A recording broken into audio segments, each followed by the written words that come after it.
मित्रों, आज मैं आप लोगों को इंडियन ब्लैक सेल टर्टल के बारे में बताने जा रहा हूं। और यह एक मीठे जल में पाए जाने वाले दक्षिण एशियाई देशों में पाए जाने वाला बहुत ही कॉमन कछुआ है। और सबसे पहले ये जाने कि इसका फ्लैप सेल टर्टल नाम क्यों पड़ा, क्योंकि फ्लैप सेल टर्टल इसके प्लास्ट्रेन और फ्लैप सेल की वजह से इसका नाम पड़ा। ये देखिए, ये प्लास्ट्रॉन है ना।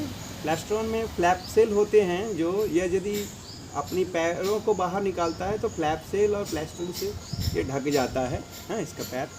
और फ्लैप सेल नाम जो है, यह सबसे सॉफ्ट सेल कछुए माने जाते हैं। सॉफ्ट सेल कछुए की पहचान क्या है कि आप देखिएगा, इसे दाबिएगा तो बहुत आसानी से ये दब जाता है, बहुत आसानी से देखिए दब रहा है। जो कछुए के ये दो पैर हैं, यहाँ दो पैर, यहाँ दो, यहाँ, और इसमें छोटे छोटे नाखून हैं, ये मुंह है और ये इसका पूंछ है। ये सबसे पीछे ये पूंछ है, देखिए, देख सकते हैं आप। तो यह कछुआ इंडियन फ्लैप सेल है, इसे आप पहचान सकते हैं।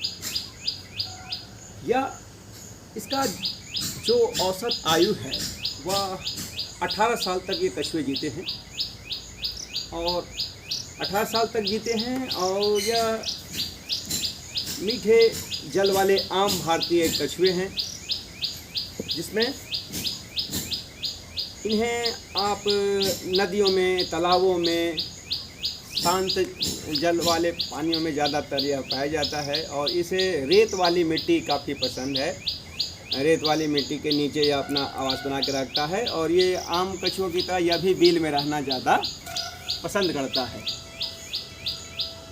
अब यहाँ इसके खाने पीने की बात करें तो यह सर्वाहारी जीव है, और यह सब कुछ खाता है।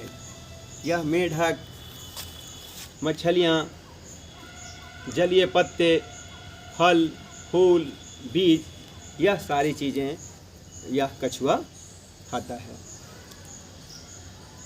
इसे ये जो प्रजाति के कछुए हैं वह 3 से 4 साल में अपना प्रजनन प्रक्रिया चालू कर देते हैं। आइए हम यह जानें कि नर कछुए और मादा कछुए की पहचान कैसे करते हैं हम लोग। नर कछुए जो होते हैं उनके गर्दन लंबी होती है, और उनकी पैर जो होते हैं वो भी लंबे होते हैं। देखिए, ये पैर लंबे होंगे और उसमें नाखून भी लंबे होंगे।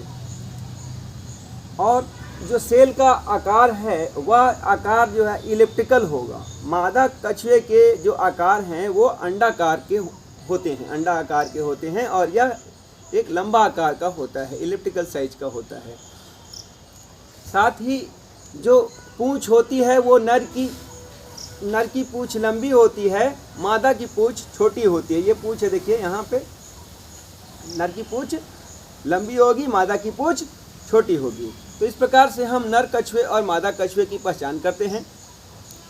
साथ में ये जानें कि ये प्रजनन प्रक्रिया कैसे कर रहे हैं। नर जो होते हैं वह अपनी लंबी गर्दन से अपनी लंबी गर्दन और अपने पैरों को निकालता है, और अपनी गर्दन से कारपेट पर मादा कछुए के ऊपर सहलाता है।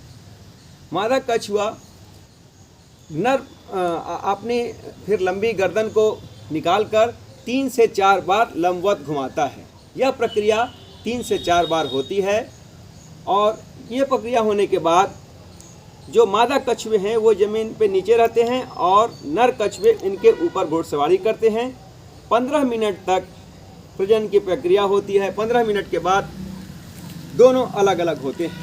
हालांकि नर कछुए की पकड़ मादा कछुए के ऊपर काफ़ी मजबूत होती है, उसे छुड़ाने में कुछ टाइम लगता है, और जब वो छूट जाते हैं तब ये समझते हैं कि प्रजनन प्रक्रिया पूर्ण हो गई। नर कछुए चले जाते हैं, और मादा कछुए ज़मीन के नीचे अपने अंडों को गड्ढे में करके रखती है। यह जो कछुए हैं, इस कछुए की प्रजाति में, लैसेमियस पंक्टाटा में 3 से जून से नवंबर तक ये अपने ये अंडों का निर्माण करना आते हैं, और उनसे फिर अंडे निकलते हैं। और जिन गड्ढों में इनके अंडे होते हैं, मिट्टी से जो सुरक्षा के दृष्टिकोण से मादा इन्हें भर देती है, वो कुछ दिनों के बाद अंडों से बच्चे निकलते हैं और वो पानी की ओर चले जाते हैं। दक्षिण एशियाई देशों में मीठे जल में पाए जाने वाले कछुए से लोग आज उनके अंडों को बड़े चाव से खा रहे हैं, इनके मांसों को खा रहे हैं, जिससे इसका अस्तित्व खतरे में पड़ने लगा है। जलवायु परिवर्तन, प्रदूषण, इनके बांध का निर्माण करना और मिथक जो इसके बारे में फैला के रखे हैं लोग कि इसके खाने से बहुत तरीके के फ़ायदे होते हैं, औषधीय फ़ायदे होते हैं, जो तस्कर इनको ऊंची कीमतों में बेचने के लिए झूठ का बताता है, जिसका कोई वैज्ञानिक प्रमाण नहीं औषधीय फ़ायदे का, तो तस्कर केवल पैसे के चक्कर में ऐसा कर रहे हैं। तो इन तस्करों को कड़ी से कड़ी सज़ा देने की ज़रूरत है। और जहाँ कहीं ये कछुआ मिले आपको, वहाँ आप इसको इसके प्राकृतिक आवास में जाके छोड़ दें। इसके खाने से कोई फ़ायदा नहीं उस तरीके का जितना लोग बता रहे हैं, और इस मासूम जीव की रक्षा हो सके, जैव विविधता की रक्षा हो सके, और पर्यावरण प्रदूषण जो इसकी रोल है, क्योंकि यह नदियों में सड़े गले मांसों को या फिर जो खेती में नुकसान पहुंचाने वाले कीटों को जो पानी में अपने अंडे या लार्वा देती है, उनको यह बड़े चाव से खाती है।